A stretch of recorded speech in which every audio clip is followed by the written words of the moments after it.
कलेवरम् यः प्रयाति समद्भावम् याति नास्त्यत्र संशयः यं यं वापि स्मरन् भावम् त्यजन्त्यन्ते कलेवरम् तं तमेवैति कौन्तेय सदा तद्भावभावितः तस्मात् सर्वेषु कालेषु मामनुस्मरयुध्य च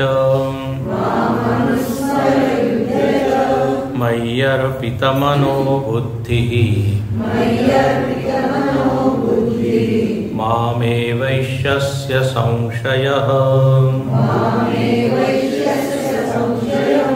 मामेवैष्यस्य संशयः।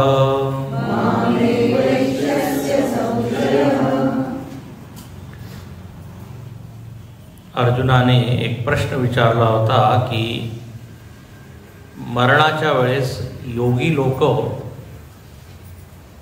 कसं आपलं मन भगवंतामध्ये एकाग्र करतात,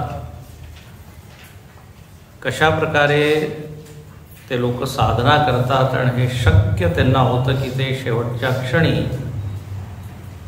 सगळं काही विसरून देवाचं स्मरण ते करतात, कसं काय करतात। तर आता प्रश्न तर आहे, पण भगवंतानी याचं खूप सविस्तर उत्तर दिलं। भगवंताला जणू काही एक संधी मिळाली या विषयावर बोलण्याची की शेवटचं जे क्षण आहे ते किती महत्त्वाचं आहे।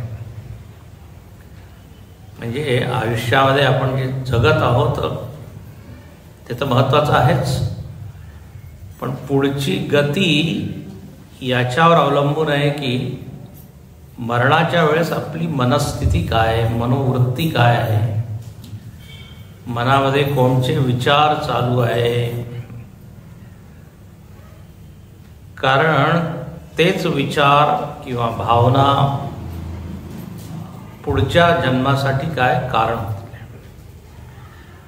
तर काल आपण विचार करत होतो की पुढच्या जन्माचं जे कारण आहे वेगवेगळ्या संदर्भामध्ये वेगवेगळे कारण दिलेले आहे। कधी म्हणतात आपली कामना जशी असेल त्याप्रमाणे गती होईल, किंवा कर्माप्रमाणे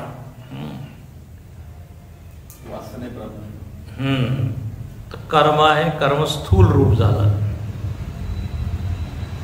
वासना किंवा संस्कार सूक्ष्म झाले। आता 13वा अध्याय जर तुम्ही पाहिला तर त्याच्यामध्ये म्हटलेलं आहे कारणम गुणसंगोस्य सदसद योनी जन्मसु। तिथे एक वेगळंच कारण सांगितलं त्यांनी। तिथे म्हणतात की त्रिगुणांमुळे तुमचा जन्म होतो, कोणत्या गुणाचा संग शेवटच्या क्षणी आहे। सद असद योनी म्हणजे उच्च योनी अधम योनी, यासाठी जबाबदार कोण आहे तर म्हणे सत्वगुण रजोगुण तमोगुण कोणत्या गुणाशी तादात्म्य तुमचं आहे, कोणत्या गुणाचं प्राधान्य त्यावेळेस आहे। सात्विक स्टेज आहे जर मनाची, सात्विक स्थिती आहे तर म्हणे ऊर्ध्वम गच्छन्ति सत्वस्थाः, ऊर्ध्व लोकामध्ये तो जाईल, चांगल्या लोकांमध्ये। अधो गच्छन्ति तामसा। तर कारणम गुणसंग, गुणाचा जो संग आहे तो ते कारण आहे पुढच्या जन्मासाठी। तर कुठे त्रिगुण, कुठे वासना, कुठे कर्म, कुठे प्रारब्ध, कुठे कामना, कधी कधी आसक्ती, कुठे आपलं मन आसक्त आहे। आणि इथे म्हणतात की कोणाचं स्मरण तुम्ही करता, स्मृती। स्मृती इज द लीडर, स्मृती तुम्हाला घेऊन जाईल वेगवेगळ्या योनींमध्ये. आता आपल्या पुराणांमध्ये गोष्टींमध्ये हे खूप येतं. हे पुनर्जन्माचं तर एवढं वर्णन आहे. मागच्या जन्मी त्यांनी असं केलं होतं म्हणून त्याला वृक्ष योनी मिळाली, मागच्या जन्मी हे केलं म्हणून त्याला काय सर्प योनी मिळाली, साप झाला किंवा गजेंद्र हत्ती झाला. तो कोण होता हत्ती? एक राजा होता ना, पांड्यदेशीय राजा. हां, शापा इंद्रद्युम्न राजा होता. तर अच्छा, जो ग्राह होता मगर, ज्यांनी त्याचा पाय धरला होता, तो गंधर्व होता, हुहू नावाचा गंधर्व. अशी यमलार्जुन उखळवंदन लीला जी भगवंतानी केली त्याच्यामध्ये त्या यमलार्जुनाला मुक्त, म्हणजे झाडाच्या रूपात दोन होते, ते गंधर्व होते. मणी ग्रीव नलकुबेर, त्यांनी अपमान केला एका संतांचा, तर त्यांनी शाप दिला म्हणे तुम्ही 1000 वर्ष वृक्ष योनीमध्ये जा. तर पहा, काल मी तुम्हाला जय विजयाचं उदाहरण दिलं, जड भरताचं उदाहरण दिलं, तसे भरपूर आहे उदाहरण. तर कोणी वनस्पती म्हणजे वृक्ष बनत आहे, कोणी कीट पतंग पशु बनत आहे, कोणी गंधर्व बनत आहे, कोणी असुर बनत आहे, कोणी अच्छा इंद्र सुद्धा बनत आहे. जर चांगली वृत्ती असेल तर इंद्र. म्हणजे एक गोष्ट तर नक्की आहे की मरण शेवट नाही आहे, याच्या पुढे सुद्धा जन्म आहे, हे ते लक्षात येते या गोष्टी. आता पुढचा जन्म कसा होईल तर म्हणे तुमचा शेवटचा क्षण कसा आहे त्याला तुम्ही सांभाळा. परीक्षित महाराजांनी पहा शेवटचा क्षण सांभाळला. ते विचारतात की जो मरणासन्न आहे त्यांनी काय केलं पाहिजे. काल सांगितलं तुम्हाला, एक खटवांग राजा होते, त्यांना सांगितलं की 2 तास तुम्ही आता जिवंत राहा. त्यांनी 2 तासात समाधी लावली आणि मुक्त झाले. तर इथे आता देव म्हणतात की यम यम वापी स्मरण भाव.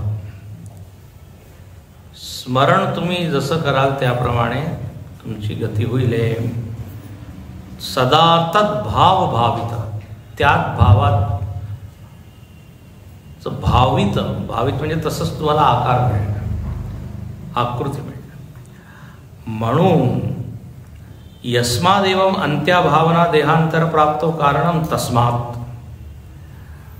म्हणे अंतकाळाची जी भावना आहे तीच निर्धारित करेल, म्हणजे तीच ठरवेल की तुम्ही पुढे काय व्हाल.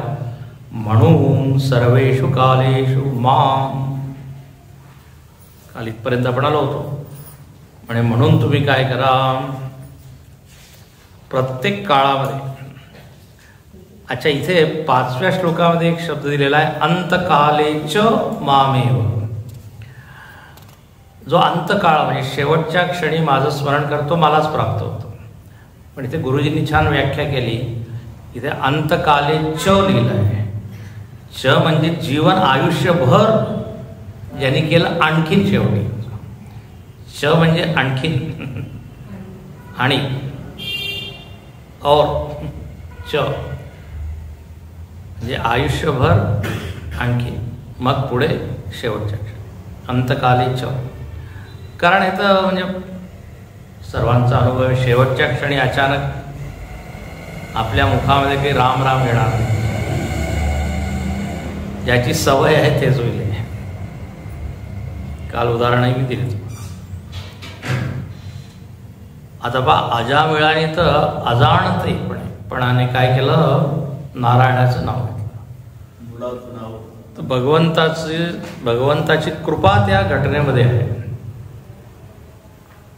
त्यांनी स्मरण केलं मुलाचं, पण भगवंतानी त्याचा उद्धार केला. देवाला कोणी सांगितलं की अरे त्याला तर माहीतच नव्हतं की नारायण भगवंताचं नाव आहे. नारायण काय म्हणाला, मला तर माहीत आहे ना माझं नाव काय. तर मी हेच समजलं की त्याने माझंच नाव घेतलं. भगवंताला काय, एक निमित्त पाहिजे उद्धार करण्यासाठी, निमित्त. म्हणून जानी नाम अजानी नीले नरक सुरपूर म्हणे. तुळशीदासांनी एक फार छान पद लिहिलं आहे. मैं हरि पतित पावन सुने, मैं पतित तुम पतित पावन, दो बाण कवने. ते म्हणतात तुमचं नाव पतित पावन आहे, हे नाव माझ्यामुळे तुम्हाला मिळालेलं आहे. पतित पाव हे अपेक्षिक नाव आहे, कोणी पतित असेल तरच पतित पाव. आणि मग त्या भजनामध्ये ते म्हणतात व्याध गणिका गज जामिल, साखी निगमनी बने, और अधम अनेक तारे, जात का पेगने. पुढे जानी नाम अजानी लीने. उदाहरण दिलेले व्याध गणिका गज अजामिल. यांना काही ज्ञान नव्हतं देवाचं, पण त्यांनी नाव घेतलं आणि त्याचा परिणाम काय झाला, नरक सुरपूर मने. म्हणजे सुरपूर म्हणजे स्वर्ग, स्वर्ग आणखी नरक दोघांपासून मुक्त होऊन ते काय मोक्षाचे अधिकारी झाले. म्हणजे स्वर्ग नरकाच्या वरची पायरी ही. तर नामाचं असं महत्व आहे. जानी नाम अजानी. आता जर एवढं महत्व आहे तर देव म्हणतात की मग आता तू नामस्मरण कर सर्वेषु कालेषु, प्रत्येक काळामध्ये. आता प्रत्येक काळामध्ये नामस्मरण कसं काय होईल, तर मग माझे जे कामं आहे, प्रपंच आहे, ते कसं काय तो कसं काय चालेल. तर असं आहे, नामस्मरण म्हणजे काय, सतत भगवंताची आठवण ठेवून तुम्ही काम करा. सर्वेषु कालेषु तेव्हाच होऊ शकतं जेव्हा मी स्वतःला भक्त मानीन, माझी ओळख काय आहे. हे पहा, जसं मी मनुष्य आहे याची जाणीव सतत आहे की नाही आपल्याला. सर्वेषु कालेषु अहम पुरुष अहम स्त्री. त्यासाठी असं स्मरण करावं नाही लागत, पण ते आपल्या सिस्टममध्ये असं एकरूप झालेलं आहे की माझी ओळखच ती झालेली आहे ना. तर जो भक्त आहे त्याची ओळख काय आहे, मी भक्त आहे. तर सहज त्याच्या मनामध्ये काय स्मरण राहतं, आठवण राहते. याचा अर्थ असा आहे, ही ओळ आपण तेव्हा जगू शकतो जेव्हा आपण भक्त होतो. भक्त झाल्याशिवाय असं होऊ नाही शकत. जेव्हा माणूस युनिफॉर्म घालतो ना, जर सैनिक आहे तर त्याला काय भाव येतो, अहम सैनिक. युनिफॉर्म काढला की मग तो सामान्य होतो. अनेक वेळा आपण एका विशिष्ट काळासाठी एक उपाधी धारण करतो, पण ते काम झालं की काय. पण तुळशीदासांनी सांगितलं रामायणामध्ये, असं अभिमान जाई नाही भोरे, मै सेवक रघुपती पती मोरे. म्हणजे देवा तुम्ही मला असा अभिमान द्या. इथे अभिमान म्हणजे घमंड नाही, अभिमान म्हणजे अहमवृत्ती, की मी सेवक आहे आणि तुम्ही स्वामी आहात, याचा कधीच विसर नको. हे बघ, काही ना काही तर अहम आपल्याला धारण करावंच लागेल. काही ना काही तर आपली ओळख असायलाच पाहिजे ना, मी असा आहे असा आहे. तर दासोहम, भक्तोहम, साधकोहम. जेव्हा आम्ही शिबिर घेतो आपल्या आश्रमांमध्ये, आता त्या शिबिराचं नाव असतं साधना शिबिर. तर आम्ही हेच म्हणतो की आता 7 दिवस तुम्ही ही वृत्ती ठेवा की मी साधक आहे. कारण शिबिराचं नाव काय, साधना शिबिर, भोग शिबिर नाही आहे. तर ही सतत ओळख जागृत ठेवा की मी साधक आहे. म्हणून गुरुदेव तर तिथे सिद्धवाडीमध्ये सगळ्यांना एक भगव्या रंगाचं गाऊन देऊन द्यायचे आहे ना. तुम्ही गेला लांबून कोणी पाहिलं तर वाटेल 200 संन्यासी बसले, सगळे खोटे संन्यासी, खरे नाही. कारण मग काय तुम्ही ड्रेस घालत आहे, वेश घालत, त्याच्याकडे लक्ष आहे. हां, सगळे भगवे. अच्छा, आणि त्या रंगामुळे काय तुम्हाला सतत आठवण आहे, अरे मी इथे शिबिरासाठी आलो. तर अहम साधक, तर सर्वेषु कालेषु हे तेव्हाच होऊ शकतं. मामनुस्मर युद्धच, शंकराचार्य इथे म्हणतात युद्धम च, युद्ध कर, स्मरण कर आणि युद्ध कर. युद्ध म्हणजे स्वधर्मम कुरु, स्वधर्म. भक्ती म्हणजे स्वधर्माच्या विरुद्ध नाही आहे, लक्षात ठेवा. नाही म्हणे आता भक्त आहे, आता मी काही करणार नाही, हा असं नाही.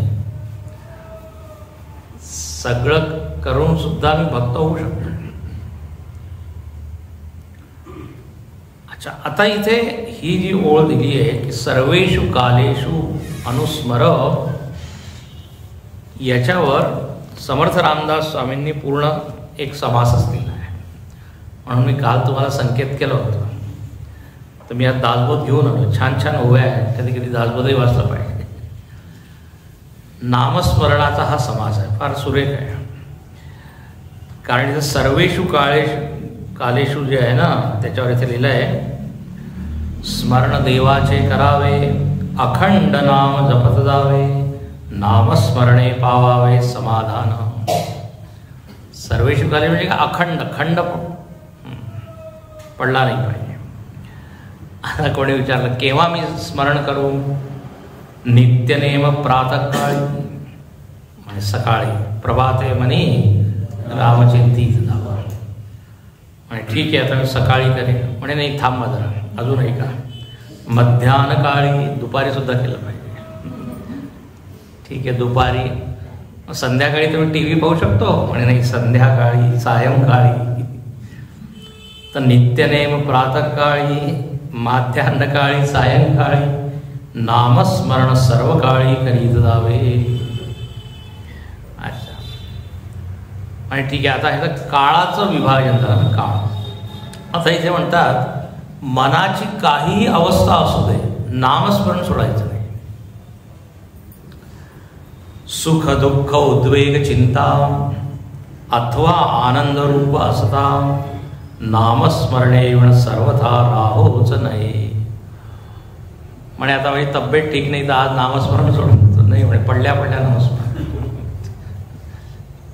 चिंता आहे, उद्वेग आहे, दुःख आहे किंवा सुख आहे, ही अवस्था आहे, परिस्थिती याला म्हणू शकतो. मग पाहिजे म्हणतात हर्षकाळी, विषमकाळी. हर्षकाळ आहे, खूप सगळं व्यवस्थित आहे, पण कधी कधी विषम काळ आहे. म्हणजे ठीक आहे हे सगळं बदलू द्या, पण एकाला धरून ठेवा, नामाला धरून ठेवा. Other things all are changing but name should be unchange. ते स्थिर असायला पाहिजे. जसं एक चाक फिरतो की नाही, चाक ते मधलं काय हब असतं त्याला म्हणतात नाभी, संस्कृत म्हणतात, मराठीत काय म्हणतात कणा, अक्ष,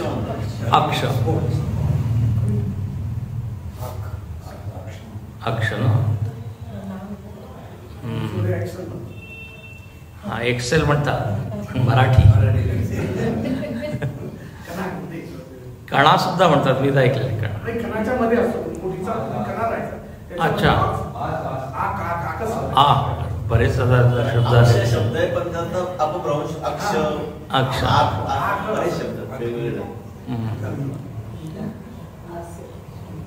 रथ नाभी, संस्कृतमध्ये काय म्हणतात नाभी.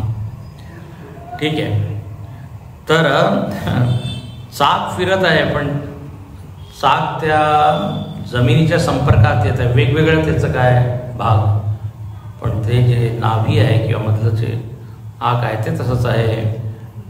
त्यामुळे नावाला तिथे ठेवा. हरुषकाळी विषमकाळी पर्वकाळी प्रस्तावकाळी. पर्व आहे. विश्रांती काळी निद्रा काळी. झोपायच्या आधी सुद्धा करचरण कृतं वा कायजं कर्मजं वा श्रवणनयनजं वा मानसं वा अपराधं. एक श्लोक आहे. आणि दिवसभरात माझ्या हाताने डोळ्याने शरीराने अनेक अपराध झाले जाणता अजाणता, तर ते क्षमा करा. तर विश्रांत निद्रा काळी नामस्मरण करावे. मग म्हणतात काली ओवी मी आठवत होतो, चालता बोलता धंदा करिता खाता जेविता सुखी होता नाना उपभोग भोगिता नाम विसरू नये. किती लिहिलंय पहा. चालता बोलता धंदा करिता. आपण काय करतो, असे विभाजन करतो. आता ही कामाची वेळ आहे, आता साधना संपली, देवा तुला 1 तास दिला ना सकाळचा, आता झाला, आता 23 तास माझ्यासाठी. व्यवहार आणि परमार्थ किंवा प्रपंच आणि परमार्थ याचे आपण एक काय रेषा करतो. म्हणे नाही, प्रपंचामध्ये परमार्थाला जरूर संमेलित करा, सामील करा, तेव्हाच प्रपंच सार्थक होईल. तर संपत्ती अथवा विपत्ती जैसी पडेल काळगती नामस्मरणाची स्थिती सांडूच नये. म्हणजे हे एक्सक्यूज आपण देतो ना, काय कारण नाही, आता आज मी निकष करत. इथे समर्थ एकदम कठोर आहे, म्हणजे काही असू दे. जसं आपण जेवण सोडत नाही, घाई जेवण जेवण करूनच घेतो, त्याचप्रमाणे वैभव सामर्थ्य आणि सत्ता नाना पदार्थ चालता उत्कट भाग्यश्री भोगता नामस्मरण सांडू नये. आता ही सुद्धा शक्यता असते, जेव्हा सगळे दिवस आनंदाचे असतात तेव्हा देवाला पूर्णपणे विसरतो. समृद्धी आहे, संपत्ती आहे, आठवणच येत नाही. म्हणे त्यावेळेस जास्त स्मरण केलं पाहिजे आणि परत परत भगवंताच्या चरणी काय कृतज्ञता व्यक्त केली पाहिजे की तुझ्या कृपेमुळे मला हे दिवस, छान दिवस भोगायला मिळत आहे. तो उत्कट भाग्यश्री भोगता नामस्मरण. मग इथे म्हणतात आधी अवदसा मग दसा, आधी दसे उपरी अवदसा, प्रसंग असो भलतैसा परंतु नाम असो. प्रसंग भलता सलता कसंही असू दे, पण मनामध्ये मात्र ते सतत चालू पाहिजे. तसं ते शास्त्रीय संगीतामध्ये तानपुरा चालतो ना, असे मागे पाहिल्याच्या 2. आता ज्यांना सुराचं ज्ञान नाही त्यांना कळणार नाही. हे उदाहरण जे असुर आहे, आणि स्वामी आम्ही तर आम्हाला असुर म्हणतो. असुर म्हणजे सुराचं ज्ञान नाही, असुर म्हणजे राक्षस नाही. तर टन टन टन टन टन टन टन चालू असतं, इकडे तो गाणं म्हणत असतो, पण ते तानपुरा चालू असतो बॅकग्राऊंडमध्ये. सतत त्याला तो स्वर मिळत असतो, स्वराशी त्याचा तादात्म्य असतं. आणि ते गाय जरा जोराने वाजवा, जोराने वाजवा. पसा मसा पसा मसा पसा पसा मसा, असे वेगवेगळे असतात, वेगवेगळे असतात. लहानपणी खूप वाजवला आहे ते. आमचे बंधू ते परीक्षेमध्ये बसायचे, तर मला तानपुरा वाजवायला. तर सतत ते आतमध्ये म्हणजे ते स्वर असतं. त्याचप्रमाणे यांच्यामध्ये भक्तांमध्ये काय एक नामाचा स्वर सतत चालतो. श्रीराम जय राम जय जय राम, श्रीराम जय राम. प्रत्येक श्वासामध्ये कुंदवलेकर महाराजांचं उदाहरण होतं, रोम रोम रोम रोमामध्ये राम. कोणी विचारलं प्रत्येक श्वासामध्ये राम असायला पाहिजे का, तर त्यांनी छान उत्तर दिलं, श्वास असो की न असो, पण प्रेम असायला पाहिजे. प्रेमाने तुम्ही करा. हे तर प्रत्येक श्वासामध्ये तर करत आहे, पण भक्ती विरहित जे असेल तर मग त्या नामाचा प्रभाव नाही होणार. तर प्रेमाने म्हणजे त्याला आठवून गोडीने. तर इथे म्हणतात काहीही दशा तुमची कशी असू दे, परंतु नाम सोडू नये. त्याच्यामुळे तुम्ही एवढं सांगत आहात तर नामाचं काय प्रभाव काय. म्हणे नामे संकटे नासती, नामे विघ्ने निवारती, नामस्मरणे पाविजेती उत्तम पदे. नामामुळे हे सगळं मिळतं आहे, फळ आहे. त्यानंतर इथे म्हणतात भूत पिशाच नाना छंद, ब्रह्मगिरो ब्राह्मण संबंध, मंत्रचळ नाना खेद, नामनिष्ठे नासती. कोणी जर ते ब्लॅक मॅजिक वगैरे केलं असेल, काळा जादू आहे ना, करतात लोक. आणि आजकाल त्या मालिकेमध्ये सुद्धा हे सगळं दाखवत असतात, काही काही आहे ना, दाखवतात काही काही. मी पाहिलं नाही, पण ऐकलं आहे. इथे श्रुतवान आपल्या घरच्याच काय मेंबरवर ईर्षेमुळे द्वेषामुळे. तर इथे म्हणतात हे भूत पिशाच मंत्रछळ काही करतात लोक, पण नामस्मरणाने. एक उदाहरण मी पाहिलेलं आहे. त्यांना काहीतरी भूतबाधा झाली होती. त्यांना एका संतांनी सांगितलं रामरक्षा म्हणा रोज 11 वेळा. हां, आणि त्याचे जे भस्म आहे म्हणजे उदबत्ती लावा, धूप लावा, मग ते 11 वेळा म्हणून मग ते रामरक्षा तुम्ही म्हणा. आणि ती काय म्हणतात, राख विभूती रक्षा, अंगारा, भस्म. अरे वा, बरेच अक्षर. हां हां, वेगवेगळं चांगलं इथे ज्ञानवर्धन होत आहे सगळ्यांचं. अंगारा म्हणतात. तर नाम पहा, नाम करता करता ते जर लावलं तर ते नाही. तर हे सगळं जाईल. हे बघा पुढे लिहिलंच आहे, नामे विषबाधा हरती, नामे चेडे चेटके नासती, नामे होय उत्तम गती अंतकाळी. आला इथे. आता आयुष्याच्या कोणत्या टप्प्यामध्ये नामस्मरण करावं. 80 झाल्यावर, 80वा वाढदिवस झाल्या की मग सुरू करावं. तर इथे समर्थ तेही सोडत नाही. बाळपणी तारुण्यपणी, तारुण्यकाळी, कठीण काळी, वृद्धापकाळी, सर्व काळी, अंतकाळी नामस्मरणाचा. पहा किती जोर आहे नामस्मरण. आपल्याला वाटतं राम राम केल्याने काय होईल. ते गुरुजी छान म्हणतात. म्हणे लोक म्हणतात आम्हाला की आमचे पाप एवढे आहे आणि नाम एवढं आहे. तर नामामध्ये काही शक्ती नाही, कारण आमचे पाप इतके जास्त आहे की या लहानशा नावाने काय होईल.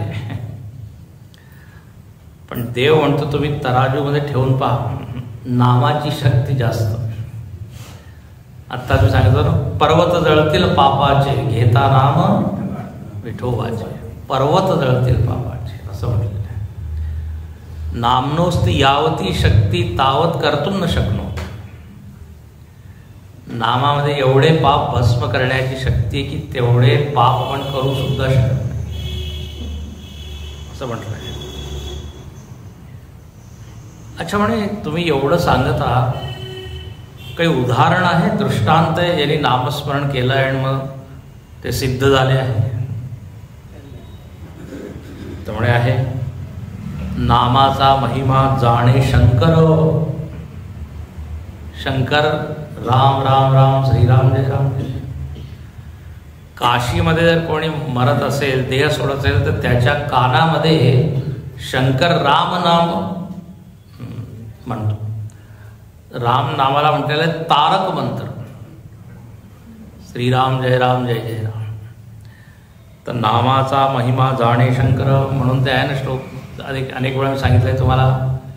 विष्णू सहस्रनाम पार्वती करायची रोज, ऐकलंय की नाही. विष्णू सहस्रनाम पार्वती रोज म्हणायची. आता झालं असं की कमीत कमी अर्धा तास लागतो जर हळूहळू म्हटलं नाही. ओम विष्णू रोज. आता शंकराला भूक लागली आहे. आता पार्वती म्हणे अजून मी पूर्ण विष्णू सहस्रनाम करेल मग जेवण. अरे म्हणे तर खूप वेळ लागेल. तर शंकर म्हणतो की फक्त एकदा राम नाम म्हणतो. एक राम नाम इज इक्वल टू विष्णू सहस्रनाम. राम रामेति रामेति रमे रामे मनोरमे सहस्रनाम तत्तुल्यम राम नाम परम. पण यासाठी आधी पार्वतीसारखं व्हावं लागेल. आपल्यासाठी लागू होत आणि हा चांगला उपाय सांगितला नाही तर कोण. तर नामाचा महिमा शंकर जाणे. आणि असं म्हणतात जेव्हा तो विष प्यायला तर म्हणे आधी त्याने श्रीराम जय राम रामाचं नाव घेऊन विष प्यायला म्हणून तो विष पचवू शकला असं म्हणतात. जना उपदेशी विश्वेश्वर बाहेर सांगितलं. उपदेश रामनामाचा करतो शंकर. आणि वाराणसी मुक्तिक्षेत्र रामनामे करुणी हे आत्ताच मी सांगितलं ते झालं की. मग दुसरं उदाहरण आहे. उफरट्या नामासाठी वाल्मिक तरला उठाउठी भविष्य बदला शतकोटी चरित्र रघुनाथाचे. वाल्मिकी वाल्याचा वाल्मिकीचा. तर हे दुसरं उदाहरण. तिसरं उदाहरण हरिनामे प्रल्हाद तरला नाना आघातापासून सुटला नारायणे नामे पावन झाला अजामेळ. सगळे उदाहरण दिले. प्रल्हाद आहे अजामेळ आहे. त्यानंतर एवढंच काय नामे पाषाण तरले असंख्यात भक्त उद्धरले महापापी तेजी झाले परम पवित्र. नामाने काय पाषाण तरले. ती गोष्ट माहिती आहे की नाही तुम्हाला. जेव्हा राम सेतू बनवतो तेव्हा एक सगळे वानर राम राम लिहून दगड टाकत होते पाषाण. रामाने हे पाहिलं. सांगितले मी गोष्ट कधी. तर रामाने विचार केला जर मी एक पाषाण एक दगड जर टाकलं होतं ते बुडेल की तर पाहतो. आणि एकांतामध्ये जाऊन त्यांनी ते केलं. कारण जर बुडेल तर माझी इज्जत का सवाल आहे. पण झालं तसंच रामाने तर दगड टाकला आणि तो बुडाला. रामाला हे बरं वाटलं की मी एकटा होतो कोणी पाहिलं नाही. पण मारुती मागेच उभा होता. रामाने पाहिलं मी आहे मी तुम्हाला सोडून कसं जाऊ शकतो. यत्र यत्र रघुनाथ कीर्तनम तत्र तत्र कृतमस्तक. जिथे राम आहे तिथे मारू. अरे म्हणे सांगू नको कोणाला की मी दगड टाकला आणि बुडाला.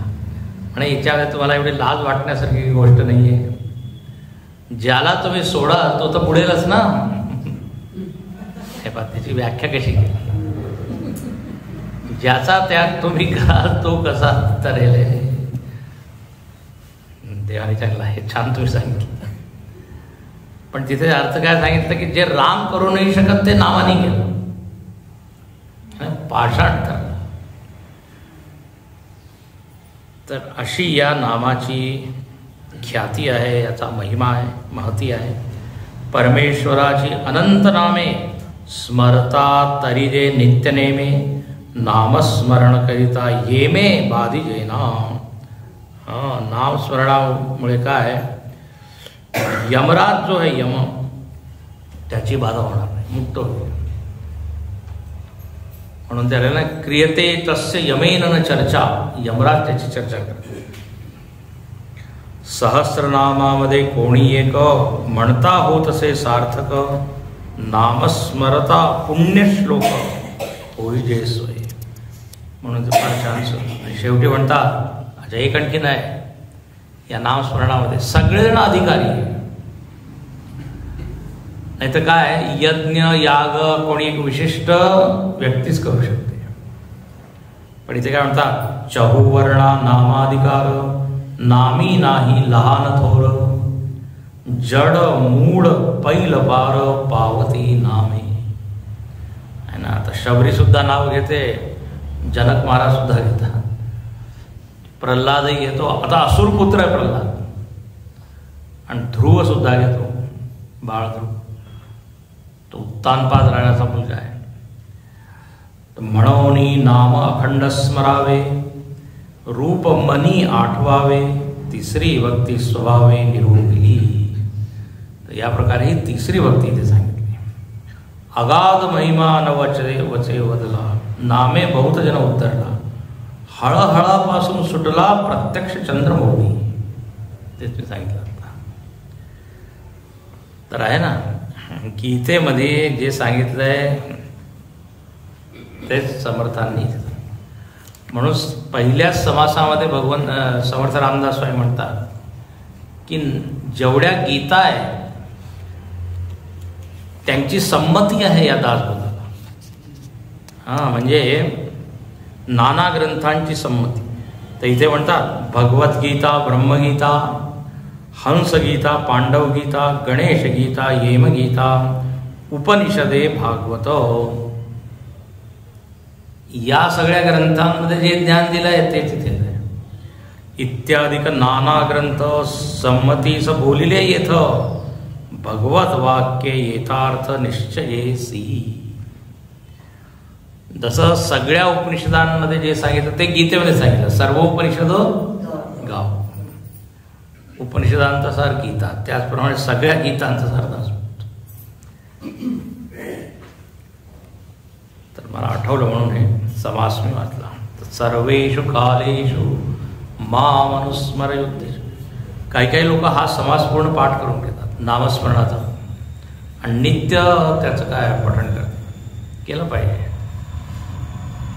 नामस्मरणाचा. दशक 4 नवविधा भक्ती. हां, आणखीन एक सांगतो तुम्हाला. याचं जर तुम्हाला सविस्तर वर्णन ऐकायचं असेल तर 16 ते 20 एप्रिल चिन्मय विभूतीमध्ये या. इथे शिबिर होणार आहे दासबोधावर, आणि विषय हाच आहे नवविधा भक्ती. तर पूर्ण दशक आपण तिथे घेणार आहोत. आत्तापासून सांगून ठेवतो. 16 ते 20 एप्रिल 2-4 दिवसात त्याचं पत्रकही येईल. तर यावेळेस आपण जरूर जाऊ. मागच्या वेळेस आपण जाऊ शकलो नाही ना. तर यावेळेस एक बस करून पुण्याला, हो, चिन्मय विभूती. मय्यर पितमनो बुद्धिर मामे वेश्यस्य संशय. भगवंत इथे म्हणतात की माझं जर स्मरण तुम्ही केलं प्रत्येक काळामध्ये, प्रत्येक क्षणामध्ये, तर निश्चितच तो मलाच प्राप्त होतो, याच्यात काही संशय नाही. आणि आता इथे म्हणतात की जर पहा माझं स्मरण करायचं असेल तर तुम्हाला मन आणि बुद्धी मला द्यावी लागेल. कारण सोपा नियम आहे, आपल्याला ज्याच्यामध्ये आवड आहे तिथेच आपलं मन लागतं, तिथे आपण सहज अर्पित होतो. तर प्रत्येक क्षणामध्ये जर मला मन अर्पित करायचं असेल तर मग देवाविषयी भक्ती पाहिजे, त्याशिवाय मय्य अर्पित होणार नाही. धनार्पित असतं ना आपली मनोबुद्धी, धनार्पित किंवा कुटुंबार्पित. आता हे राजकारणी लोक, त्यांचं प्रत्येक सगळं काही अर्पण कशासाठी? खुर्ची अर्पित, चेअर अर्पित असं म्हणतात.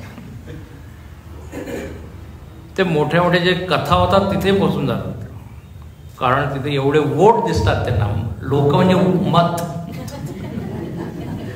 अरे इथे 10,000 मत बसले, पुढे भागवत आहे, पुढे जातात नाही. तर अर्पण त्यांचं सगळं त्या मता, त्यासाठी सगळं. सर्वेषु कालेषु त्याचं स्मरण करतात. मय्य, ज्यांनी मनबुद्धी मला अर्पित केली आहे तो माझं स्मरण करेल. अच्छा, आता इथे पुढे म्हणतात की जर असं मला करायचं आहे तर म्हणे काय साधना मी केली पाहिजे? तर म्हणे पहा, रोज तू काय केलं पाहिजे? सराव केला पाहिजे. अभ्यास योग युक्तेन चेतसा नान्यगामिनां परमं पुरुषं दिव्यं याति पार्थानुचिन्तयन् अभ्यासयोगयुक्तेन चेतसा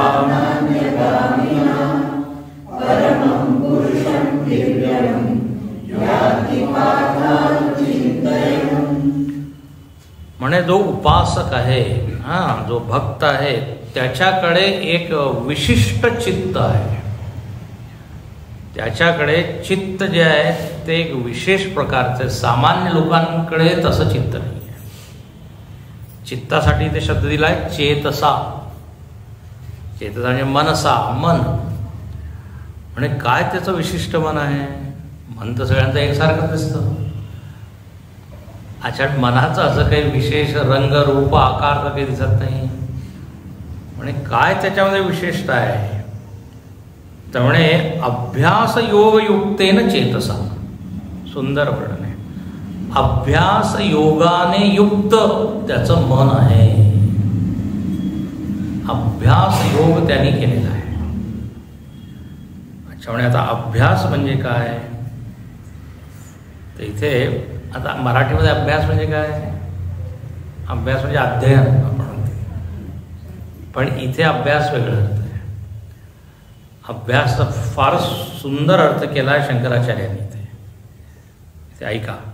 मयी चित्त समर्पण विषयभूते एकस्मिन् तुल्य प्रत्यय आवृत्ती लक्षण विलक्षण प्रत्यय अनंतरित अभ्यास. याचा अर्थ काय? तर संस्कृतमध्ये विचाराला म्हणतात प्रत्यय. प्रत्यय मराठीमध्ये वेगळा अर्थ आहे. मराठीत काय असतं? प्रत्यय अनुभव. पण इथे प्रत्यय म्हणजे वृत्ती. त्यामुळे अभ्यास म्हणजे काय? म्हणे सतत तुल्य प्रत्यय. फक्त माझ्याबद्दल जेव्हा विचारांचा एक प्रवाह चालू आहे, तुल्य प्रत्यय. मयी माझ्यामध्येच, म्हणजे ज्याचे विचार सतत प्रवाहित होत आहे. आणि एवढंच नव्हे, विलक्षण प्रत्यय अनंतरित. जे विजातीय विचार आहे, विजातीय म्हणजे माझ्याशिवाय विषयांचे जे विचार आहे ते तिथे येत नाहीये. आपण जेव्हा बसतो तर काय होतं? 10 मिनिटं म्हणजे 5 मिनिटं जर आपण बसलो, 1 मिनिट देवाचा विचार, मग 2 मिनिटं परत दुसरा विचार, मग परत 1 मिनिट. तर याला काय म्हणू आपण? विजातीय. सजातीय प्रवाह पाहिजे. एकच विषयाबद्दल विचारांचा प्रवाह. तर म्हणे असं ज्यांनी काय सिद्ध केलंय, ज्यांनी, जर आता मी रामाचा विचार करत आहे तर फक्त रामाचाच विचार येत आहे, दुसरे काही विचार येतच नाहीये, तर याला म्हणतात अभ्यास योग. अभ्यास. आता योगाचे अनेक प्रकार आहे ना, कर्मयोग, आणखीन ध्यान योग वगैरे. पण इथे अभ्यास एव योग, सजातीय वृत्तीचा जो प्रवाह आहे यालाच इथे योग म्हटलेला आहे. आणि या योगाने काय होतं? त्यामुळे त्याचं चित्त तल्लीन होऊन जातं त्या भगवंतामध्ये. आणि पहा पुढे लगेच भगवंत म्हणतात न अन्यगामिना. न अन्यगामिना, न अन्य विषय, म्हणजे अन्य विषयामध्ये ते जात नाही आहे. मला एकच आहे, एकच आहे, एकाग्र झालेलं त्याला. मनाच्या टोकावर फक्त एकच. क्या हो गया? सामने रखो उसको, चुपचाप बैठो, हाँ, शांति से. तर न अन्यगामिना. अच्छा, न अन्यत्र विषयांतरे गंतुम शीलम अस्य. इथे शंकराचार्य काय म्हणतात की शीलम, शील म्हणजे त्याचा स्वभाव. म्हणजे काय सुंदर आहे, त्याच्या मनाचा असा काही स्वभाव झाला आहे की त्याचं मन देवाला सोडून जातच नाही इकडे तिकडे. शील म्हणजे काय, सहज स्वभाव, प्रयत्न न करता. आपल्याला परत परत त्या मनाला खेचून आणावं लागतं, ओढून आणावं लागतं, पण त्याचं मन सहजच एकदम. म्हणून ते जनक महाराजांनी सांगितलं आहे, सहज विराग रूप मन मोरा. जेव्हा रामाचं दर्शन केलं ना जनक महाराजांनी, तर त्यांचं मन एकदम तिथेच एकाग्र झालं त्या रामावर. काय सुंदर ते म्हणतात माझं मन, पहा किती विश्वास आहे त्यांना, म्हणे माझं मन ब्रह्माशिवाय कुठेच एकाग्र होत नाही. तर तुमच्यामध्ये जर माझं मन एक रूप झालं आहे म्हणजे तुम्ही ब्रह्म असायला पाहिजे. सहज विराग रूप मन मोरा. माझं मन विरक्त रूप आहे.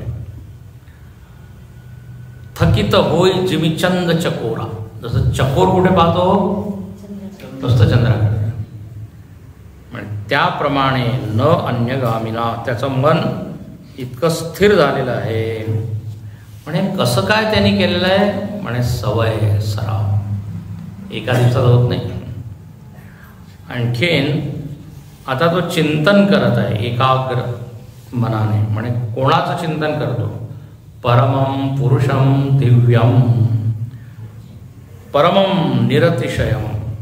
त्या परम म्हणजे सुप्रीम, ज्याच्यावर कोणी नाही, अशा त्या परमपुरुषाचं तो ध्यान करत आहे. आता ते परमपुरुष म्हणजे सगुण ब्रह्म, ज्याचा जो इष्ट आहे, आराध्य आहे, ज्याच्यामध्ये रोज मन तो लावत आहे, त्याला. आता जो कृष्ण भक्त आहे त्याच्यासाठी परमपुरुष कृष्ण आहे, जो राम भक्त आहे त्यासाठी परमपुरुष राम आहे, कोणाकडे शिव आहे. तर म्हणे आपल्या आवडीचा जो भगवंत आहे त्याचं तो सतत चिंतन करता करता करता तो त्याच्यामध्ये लीन होतो. झालं तर अभ्यास होतो. तर हे पार्था, ध्यानाच्या सतत अभ्यासाने स्थिर केलेल्या दुसऱ्या कोणत्याही गोष्टीकडे न जाणाऱ्या मनाने त्या श्रेष्ठ व तेजस्वी पुरुषाचे सतत ध्यान करणारा तो त्याच्याकडे जातो. शब्दार्थ झाला. याती कुत्र गच्छती, परमं पुरुषम दिव्यम याती. तो त्या परमपुरुषाकडेच जातो. इंग्रजीमध्ये एक वाक्य आहे ना, as you think so you become. ज्याचा तुम्ही विचार करता तसंच तुम्ही होऊन जाता. तर तो त्या परमपुरुषाचंच काय चिंतन करता करता त्याच्यासारखं. आता इथे पुढच्या श्लोकामध्ये त्या परमपुरुषाचं वर्णन आहे, म्हणजे भगवंताचं वर्णन आहे. इथे छान छान लक्षण दिलेले आहे, एक एक मोत्याप्रमाणे लक्षण आहे, सुंदर छान, की देव कसा आहे. तर एक देवाचं शब्दचित्र जणू काही भगवंत इथे काढत आहे. कविं पुराणमनुशासितारम्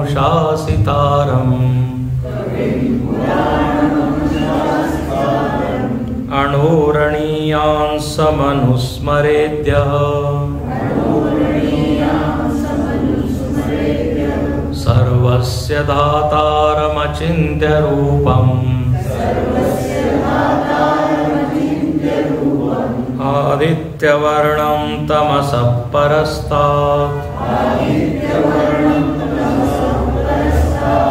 कविं पुराणमनुशासितारम्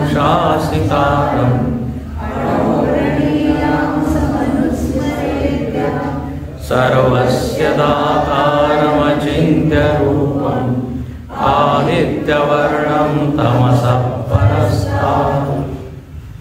आहे ना, एक एक लक्षण आहे. भगवंत कसा आहे, म्हणे भगवंत कवी आहे. तर हा भक्त जो आहे कवीच्या रूपात भगवंताचं ध्यान करतो. कवी म्हणजे काय, कविता करणार आहे. आजपर्यंत तर कवी संमेलनामध्ये देवाला पाहिलं नाही. कवी शब्दाचा अर्थ अनेक वेळा तुम्ही ऐकलेला आहे, ऋषी किंवा क्रांतदर्शी. सामान्य माणसाची जी दृष्टी असती त्याच्या पलीकडे जाऊन जो पाहतो त्याला म्हणतात कवी. इथे शंकराचार्य म्हणतात कवी म्हणजे इथे त्याचा अभिप्रेत अर्थ आहे सर्वज्ञ, सर्व जाणतो. हे पहा लक्षात घ्या, आपण जे जाणतो ते बुद्धीने जाणतो आणि एक एक विषय जाणतो. काही बाहेरचे विषय मी जाणत आहे, काही आतमधले विषय, काही आजचे विषय, काही कालचे विषय, काही उद्याचे विषय, त्याची कल्पना मी करत आहे. तर असे विषय मी एकाच वेळ सगळं काही नाही जाणत. मी याच्याकडे पाहत आहे तर फक्त हे याचंच मला ज्ञान होत आहे. तर आपली काय आहे, स्थळ काळाची एक सीमा आहे. बुद्धी एका स्थळामध्येच ती काय जाऊ शकते, एका काळामध्येच एका क्षणामध्ये जाणू शकते, आहे की नाही. पण सर्वज्ञ, जेव्हा देवाला सर्वज्ञ म्हटलं म्हणजे काय, जो इथे बसून मागचं पुढचं आतमधलं बाहेरचं सगळं जाणू शकतो, कळतंय का. आणि सगळ्यांबद्दल जाणू शकतो. तर सर्वम जानाती, त्याच्यासाठी बाधा काही नाहीये. स्थळ काळ वस्तू याची बाधा नाहीये. काळाच्या पलीकडे जाऊन तो, नाही तर आपले काय बाधा आहे. वर्तमान काळामध्ये जे काही आहे तेच आपण जाणू शकतो. उद्या काय होईल माहित नाही. अच्छा, परत आपण मागे सुद्धा जाऊ नाही शकत, रिव्हर्स नाही घेऊ शकत. जसं गाडीला रिव्हर्स घेणं कठीण असतं ना, त्याचप्रमाणे परत मागे जाणं कठीण आहे. पण गीतेमध्ये भगवंत काय म्हणतात, भविष्यानी च भूतानी वर्तमानानी चार्जुन अहम तु वेद सर्व, मी सगळं जाणतो. तर आपलं जे ज्ञान आहे किंवा जाणण्याची जी पद्धत आहे, भगवंताची जाणण्याची पद्धत वेगळी आहे. आपण बुद्धीने इंद्रियांच्या द्वारे जाणतो आणि त्या लिमिटेड आहे, सीमित आहे. तर सहजच मग आपलं ज्ञानही कसं होईल, सीमित होईल. पण त्याची शक्ती अनंत आहे, असीमित आहे. म्हणून तो एकाच क्षणात सगळं काही जाणू शकतो. त्याला म्हणतात सर्वज्ञ. बहूनि मे व्यतीतानि जन्मानि तव चार्जुन, आहे ना. माझे तुझे सगळ्यांचे जन्म मी जाणतो, देव म्हणतो. तर कवी शब्दाचा इथे अर्थ फार गहन आहे, सखोल आहे. क्रांतदर्शी, क्रांत म्हणजे पलीकडे जाऊन. आता संक्रांत येणारे संक्रांत, तर सूर्य काय करतो, मार्गाचं संक्रमण करतो, पार करतो. तर कविम पुराणम, कवी शब्द ईशावास्योपनिषदामध्ये निषेधामध्ये येतो. कवीर मनीषी परिभू स्वयंभू असे शब्द आले. तर सर्वज्ञम, तर आता असं चिंतन करा की तू सर्वज्ञ आहे. म्हणजे काय, त्याच्यापासून आपण काही लपवू शकत नाही. लोकांपासून लपवू शकतो पण त्यापासून नाही लपवू शकतो. दुसरं लिहिलं पुराणम, वेळ झालेली आहे. पुराणम, पुराणम म्हणजे जो कसा आहे, जुना आहे, जुना आहे. मग म्हणे जुन्या वस्तूमध्ये आम्हाला काही इंटरेस्ट नाही, आम्हाला नवीन पाहिजे, अपडेटेड, नवीन मॉडेल पाहिजे आम्हाला. पण इथे शंकराचार्य म्हणतात पुराणम म्हणजे चिरंतनम, म्हणजे जो नेहमीच आहे, आधी आहे, आज आहे, उद्या आहे. जुना असून सुद्धा जो नवीन राहतो त्याला म्हणतात पुराण. पुरा अपि नव. अच्छा, जुना याचा अर्थ काय, सर्वात आधी आहे. जुना म्हणजे असं नका समजू की त्याची शक्ती क्षीण झाली आहे, जीर्ण शीर्ण झालेलं आहे, नाही. त्याचा लक्षार्थ काय, मथितार्थ काय, सगळ्यात आधी आहे. आपण म्हणतो जुने लोक, जुने माणसं म्हणजे काय, आपल्या आधीच्या पिढीचे लोक. जुनाट ग्रंथ, जुने ग्रंथ म्हणजे जे आधीपासून झालेले, नवीन नाही आहे, आधीपासून जुना असून सुद्धा जो नवीन आहे. पुराणम. आता उद्या पाहू अनुशासितारम. देवाचं एक नाव काय आहे, जो अनुशासितारम आहे, पूर्ण जगावर शासन करणारा आहे. सर्वस्य जगतः प्रशासितारम. प्रशासक आहे. पण म्हणे त्याची खुर्ची तर काही दिसली नाही की खुर्चीवरून बसून तो काय करत आहे, शासन करत आहे. त्याची शासनाची पद्धत काही वेगळी आहे. लक्षात, तो नियमांच्या द्वारे शासन करत आहे. नियमांच्या द्वारे. उद्या सांगू. असं काठी घेऊन बसला आहे आणि असं सगळ्यांना शिस्त लावत आहे असं नाही. असे नियम त्यांनी लावले. म्हणून देवाचं एक नाव काय, विधाता. विधाता म्हणजे विधान करणारा. विधान म्हणजे काय, नियम.